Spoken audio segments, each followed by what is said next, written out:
You make $3,000 a month, you spend $3,000 a month. You make $5,000 a month, you spend $6,000 a month. How's that happen? You make $10,000 a month, you spend 12, and you're not smart about, hey, let's live in reality. I can't work forever. At some point, I need to put my money in some different buckets, right? How many of you know Tony Robbins? He talks about the financial buckets, right? You got your dream bucket, you got your safety, kind of bucket, right? A place to put money that's like safer. Then you have maybe more aggressive strategies as you start to build wealth, compound interest. Some of us also are in different seasons of our life where maybe you can take a higher risk because you're in your 20s or 30s versus you're in your 50s, 60s, 70s, and you're like, I can't really risk it for the biscuit like I could when I was younger. So I'm excited because I got Brandon Forbes and talk about money and some of his philosophies. But him and I met years ago, worked together. Him and his wife are amazing entrepreneurs. They've been very successful in network marketing, but they also have kids. They're always busy. They got all the things, right?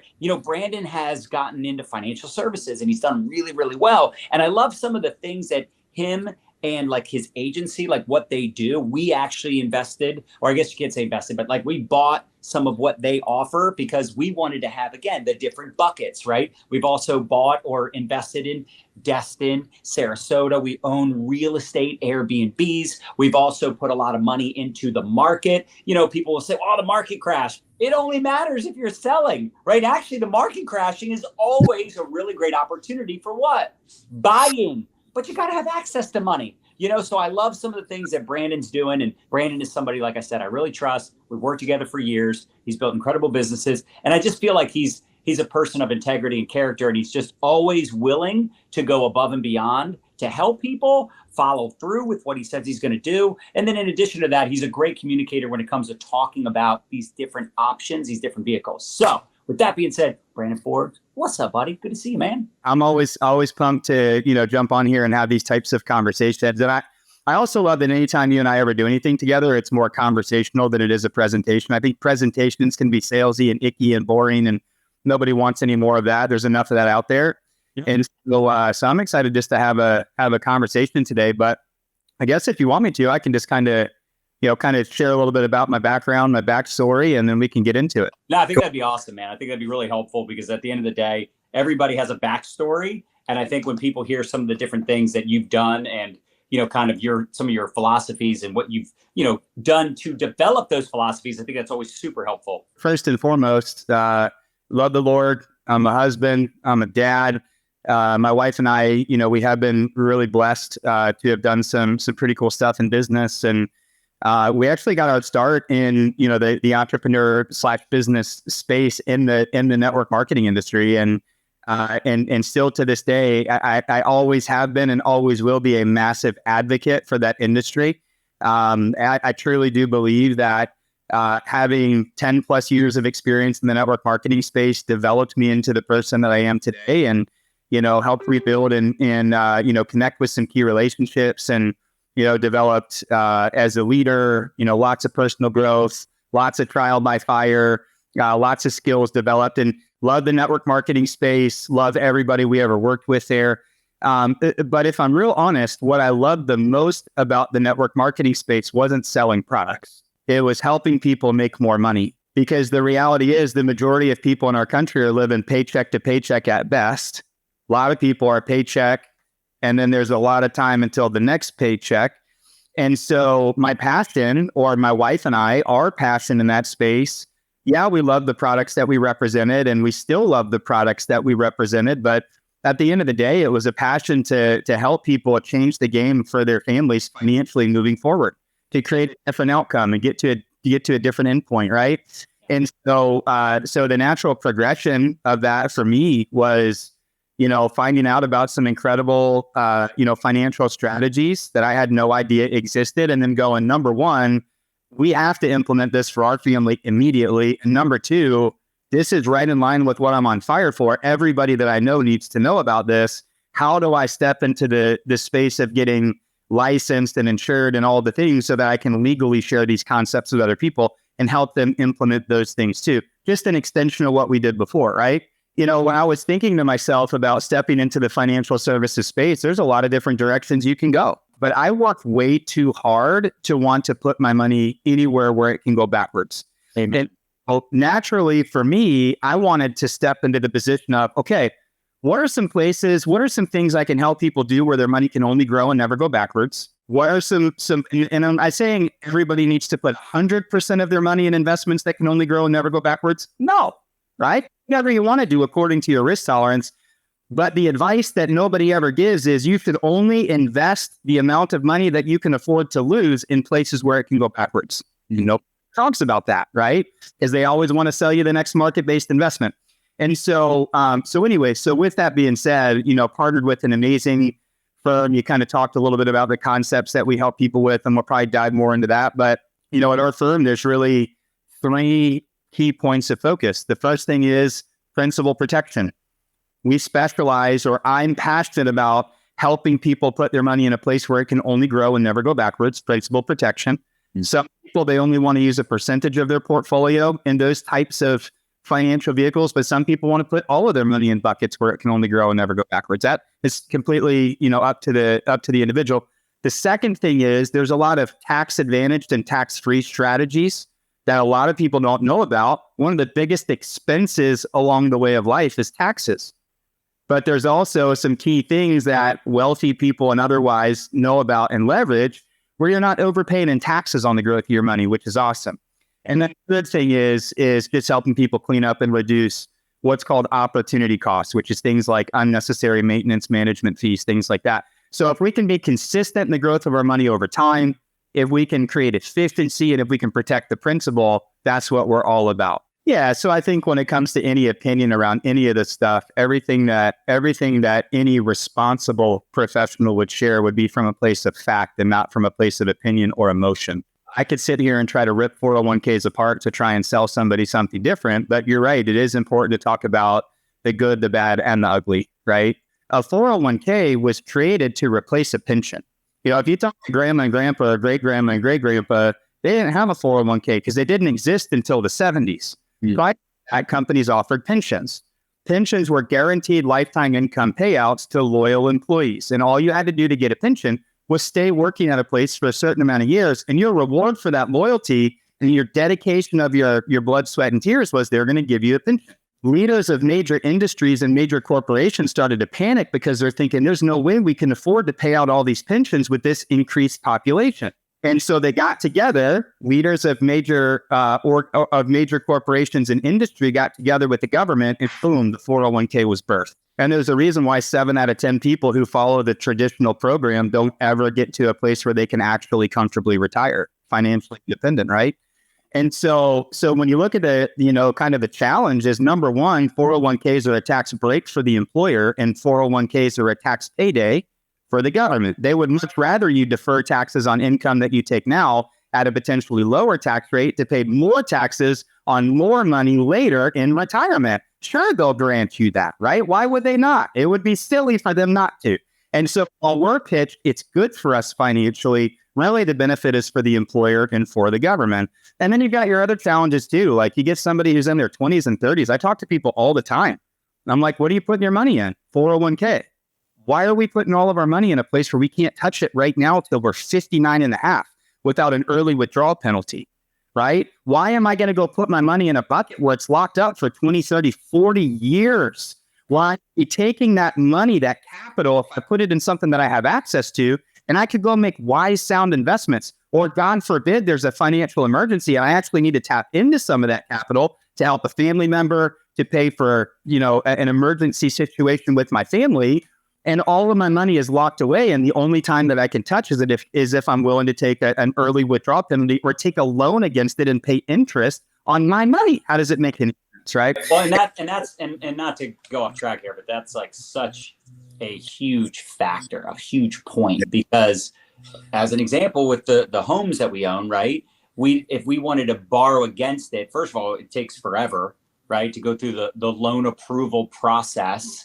Yeah. To prove that there's equity and, there's interest that you have to pay, like you said, plus the homes can depreciate, things can happen, now technically, like we have with our portfolio, we can borrow against that, but even that it's still, there's a little bit more to it. It's a little complicated, but it is nice to be able to at least borrow against it and say, hey, we need X amount. And they're like, hey, if you don't pay it back, we'll just take it out of the money we have in in the market. But, at the end of the day, that's not the case with a lot of investments. A lot of places you put your money, again, there's penalties, there's fees, it takes forever to get the money, right? And I think that's a big part of the diversification conversation is that you have all your money in one place and you need it and you can't access it. Well, that sucks. Or there's like a massive penalty. I mean, it's such a good point. And it's one of the reasons we wanted to work with you on, I think we did three different policies with you, if I'm not mistaken. I know Nadia was the one that you worked with, right? Nadia is the genius, does like all the research and looks at every possible option and is the analytical one. Thank God for her. Everyone always says, man, I need me a Nadia,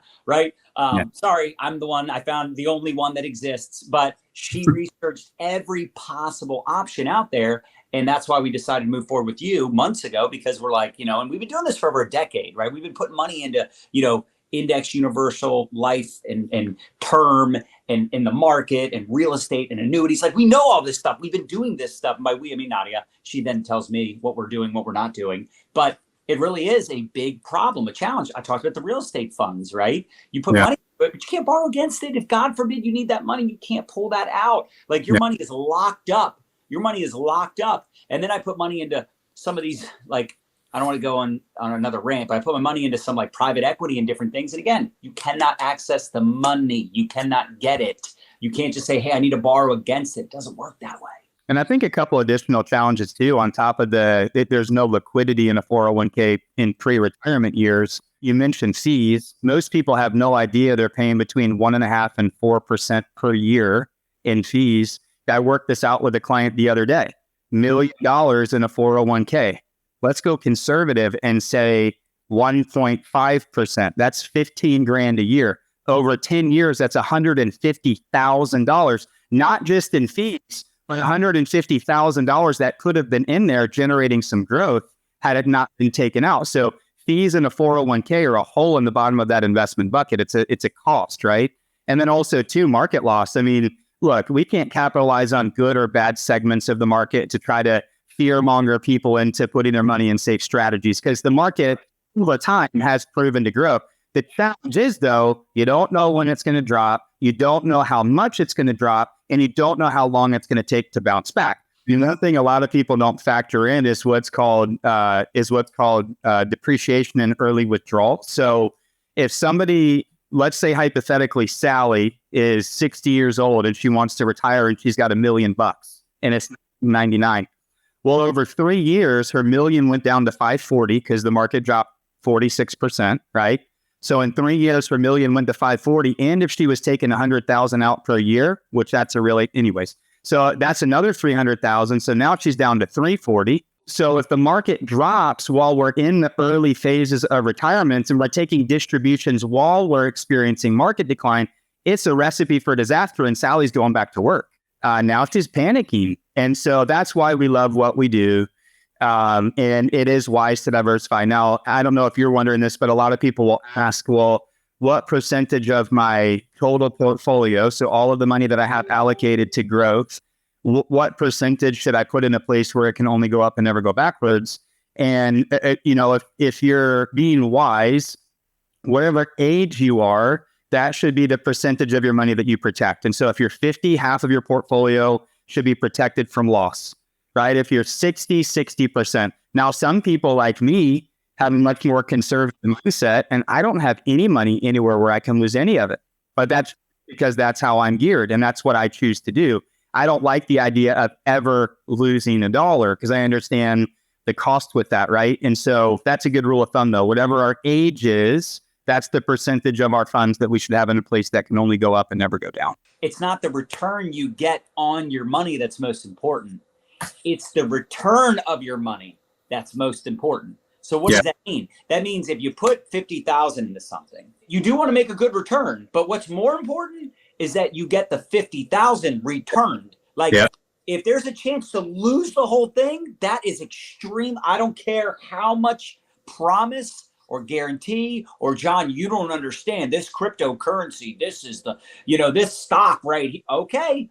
But if there's a chance that it can all go away, the return of your investment is more important than the return on your investment. If someone wanted an illustration, they wanted to chat with you to kind of see the options, what would be the best thing for them to do? Yeah, absolutely. So you can't give a diagnosis without prognosis, right? So the very first things we need to do is just have a little bit more of a conversation. Nothing that we do is one size fits all, cookie cutter. Everything is custom tailored to the individual based on their priorities, their asset outlay, their risk tolerance, what their long-term goals are, what they want to use their money for. One of the simplest things, like let's say hypothetically somebody was listening to our conversation about a 401k. Same thing goes for IRAs, Roth IRAs, 403bs, anything like that. Let's say hypothetically you have one of those out there from a previous employer, or you've got personal traditional IRAs or Roth IRAs or whatever, and you're going, man, I don't like the idea of market loss. I don't necessarily like the idea of the fees. It would be awesome if it was in a place where it's maybe I'm concerned about the volatility and the current environment in the market or whatever it might be. And that's as per the individual, right? And so we actually help people roll funds from 401ks, 403bs, IRAs, Roth IRAs, whatever it might be, into a vehicle. It's still an IRA, but it has a zero floor. And so what that means is when the market goes up, the client participates in gains. When the market goes down, they never participate in $1 of losses. And in most cases, they're also free from fees. So it creates protection and efficiency. So if somebody's listening and they want to learn more about how can I protect my current IRAs or my current retirement accounts from market loss and fees, just drop retirement in the comments or message me or John directly, and we can talk more about education for that. That's super simple. Doesn't cost you anything to protect those retirement accounts. Just puts it in a place where it can only grow and never go backwards ever again. Another thing is we specialize in a concept called tax-free retirement accounts. Some people also refer to that as the infinite banking concept. John, obviously that's what, we helped you and Nadia with specifically. You referenced earlier in our conversation. And the benefits of a tax-free retirement account or the infinite banking concept are you can get uninterrupted compounding tax-free growth on the cash inside the tax-free retirement account or infinite banking policy. Okay, so uninterrupted compounding tax-free growth, but there's so many other benefits as well. As that cash value grows, you can essentially become your own bank. You have the ability to leverage the funds outside of the account while it stays growing, uninterrupted compounding inside the account. So for most people, without going into a whole ton of detail, because that's what we focus on in our individual meetings with people, with visual references and, like you said, illustration examples to bring it to life for people. For most people, this turns into systematic savings in the beginning. Then it turns into an emergency fund. Then it turns into your own private bank where you have the ability to borrow against yourself versus borrowing from somebody else and paying interest.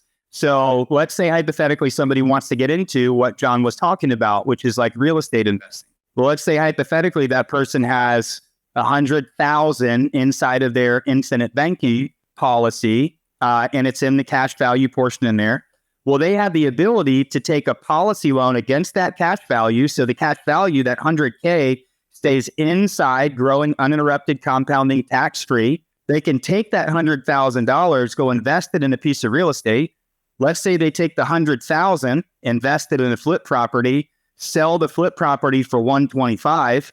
Well, then they just take the 100,000 and push back where it came from. And then from there, they still have another 25,000 in profit on the outside of the policy, while the 100,000 stayed growing, uninterrupted, compounding, tax-free the entire time.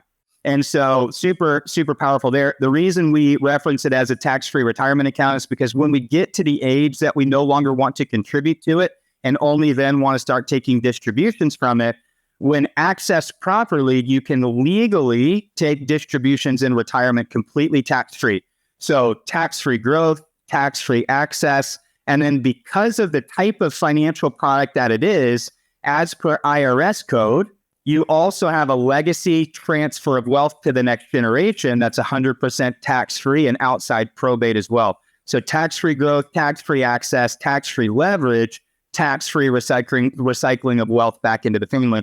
And that's why the wealthy and financially elite have leveraged this tax-free retirement account or infinite banking concept for hundreds of years. If there's one thing that really rich people are good at, it's they don't overpay in taxes. And that's the thing, is you do have the ability to leverage non-traditional strategies to legally avoid overpaying in taxes on the growth and access of your money, right? And so tons of benefits. I mean, we talked about protecting retirement accounts from market loss and fees. That's solution number one.